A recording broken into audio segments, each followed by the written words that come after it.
I think I lost a small part of my soul today, Jenny. I was on hold for 45 minutes. Oh no, the dreaded hold music.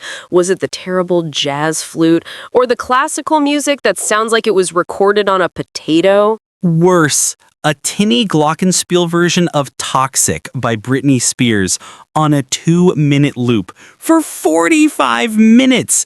It will haunt my dreams. That's a new level of torture and a perfect, if painful, introduction to today's episode of MA English Cafe. We're diving into the world of call centers. Absolutely. It's a huge part of business English. So let's break down the key players and terms. The person on the phone is a call center agent or customer service representative, CSR. When you first call, you usually get an IVR, which stands for Interactive Voice Response. That's the robot voice saying, press 1 for sales. The robot voice that never understands what you want. My issue today was with one of those. I was trying to pay a bill. I pressed 1 for payments, and it said, to make a payment, please visit our website. And then it just hung up on me. Infuriating. The ultimate automated brush-off. So what did you do? I had to call back and just keep spamming the 0 key until a real human being rescued me. It was a total fiasco. A classic strategy.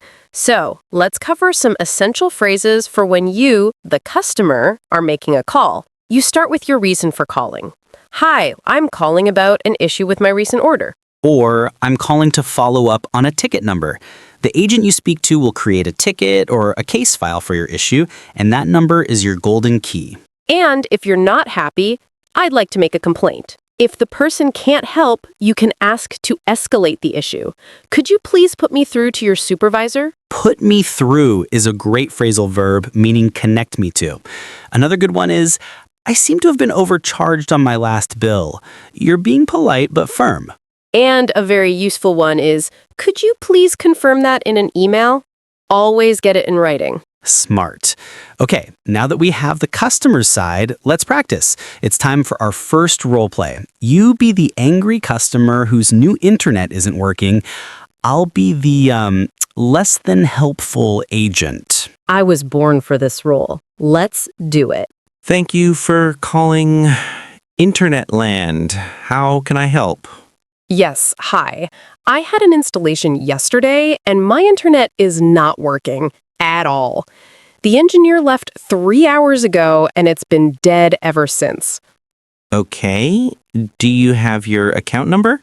Yes, it's 54321, and I've been on hold for 20 minutes. Yeah, I'm not seeing any issues on our end. The system says your connection is active. Looks fine from here. Well, the little green light on the box is very much not active. It's not working. Are you saying I'm imagining it? I'm not saying that. I'm just saying what the system says. Have you tried turning it off and on again? Yes, of course I have. That's the first thing everyone does. I've done it 10 times. Okay, well, that's really a technical issue. You'll have to call the technical support department for that. Our department only handles billing. Can you put me through?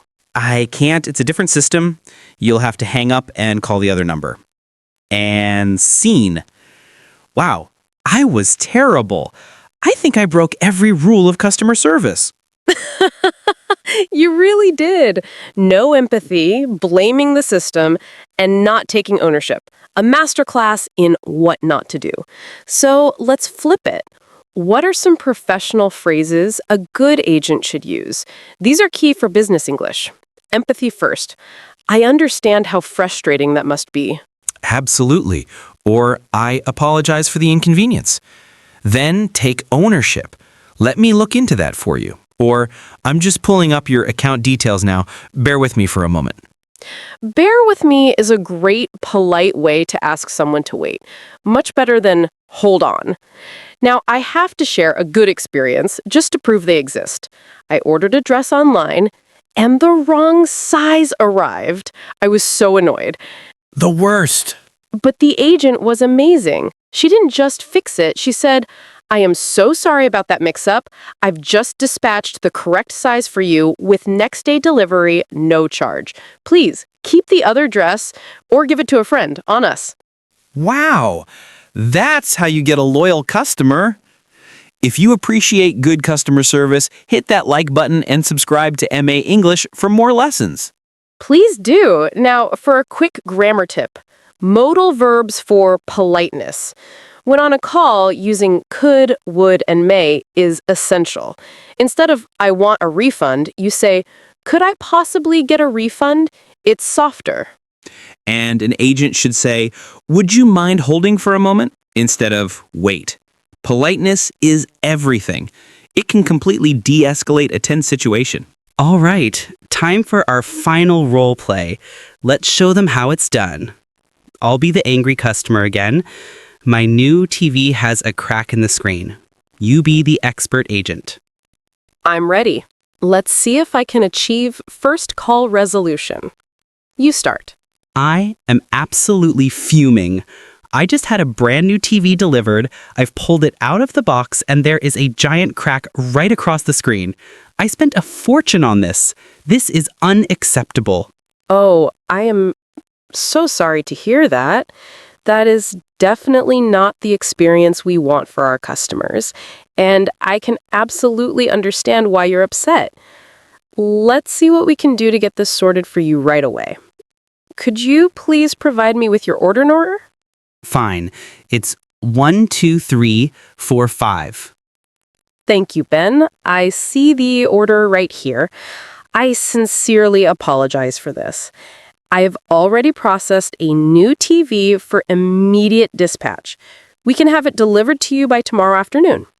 We'll also have the courier pick up the damaged one at the same time, so you don't have to worry about a thing. Oh, wow. Tomorrow? That's actually really good. Of course. And for the trouble this has caused, I've also added a 20% discount voucher to your account for any future purchase. I hope that's an acceptable solution for you. Yes, thank you. That's very helpful. And scene. See? Empathy and a quick solution. That's called de-escalation. The goal is customer satisfaction and customer retention. You're a pro. You took ownership, you apologized, and you offered a clear, fast solution. I also think we should give a shout out to the agents themselves. My cousin worked in a call center for a year, and the stories he told, it's a tough job. They have targets to meet, like average handling time, AHT, which means they're under pressure to finish calls quickly. That's so true. They're often following a strict script or standard operating procedure, SOP, and get very little flexibility. So a little bit of patience from us as customers can go a long way. Well said. So let's do a lightning fast recap. Key vocabulary, agent, queue, on hold, ticket, escalation. And key phrases, I'd like to make a complaint. Could you put me through? And for agents, I understand your frustration and let me look into that for you.